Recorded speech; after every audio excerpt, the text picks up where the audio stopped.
Le CASA prend le relais des ambulances. Ce matin a eu lieu la première évacuation sanitaire du territoire. 2 patients atteints de Covid-19 ont été transférés vers le centre hospitalier universitaire de Martinique. 2 malades, âgés respectivement de 25 et 64 ans, dont l'évacuation a été reportée une première fois en raison de leur état de santé préoccupant.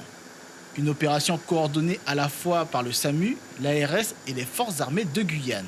Nous avons l'habitude de faire ce genre de mission. Cette année, nous en avons fait 2 vers les Antilles pour transporter 13 patients. La particularité, effectivement, c'est la nature de la pathologie des patients qu'on va embarquer pour la Martinique. Ils sont effectivement malades du Covid et donc on prend quelques précautions particulières complémentaires pour ce transport sanitaire. Si les forces armées basées en Guyane ne sont pas à leur premier coup d'essai pour des évacuations sanitaires vers les Antilles, ce sera un vol inédit avec les patients atteints de Covid. La configuration de l'avion a été juste un petit peu adaptée avec protection de toutes les surfaces qui pourraient être en contact avec le patient de façon à faciliter la désinfection derrière. Le particularisme cette fois-ci, c'est que ce sont des patients qui sont Covid+.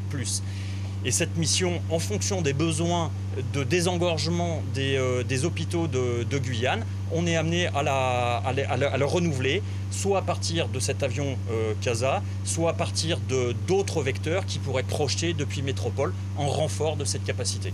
Cette évacuation sanitaire n'aura qu'un seul objectif, éviter l'encombrement des services hospitaliers guyanais.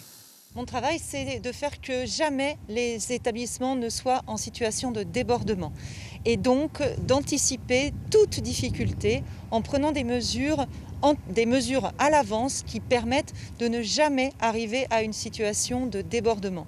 Donc oui, nous sommes prudents, nous prenons l'épidémie avec le plus grand sérieux et nous préparons l'ensemble des opérations pour faire que nos hôpitaux tiennent le choc de cette épidémie. Si l'on ne peut pour le moment pas parler de pont aérien entre la Guyane et les Antilles, l'opération est menée à se renouveler si la situation sanitaire l'exige. Suivez l'info sur Guyane la Première, télé, radio et Internet.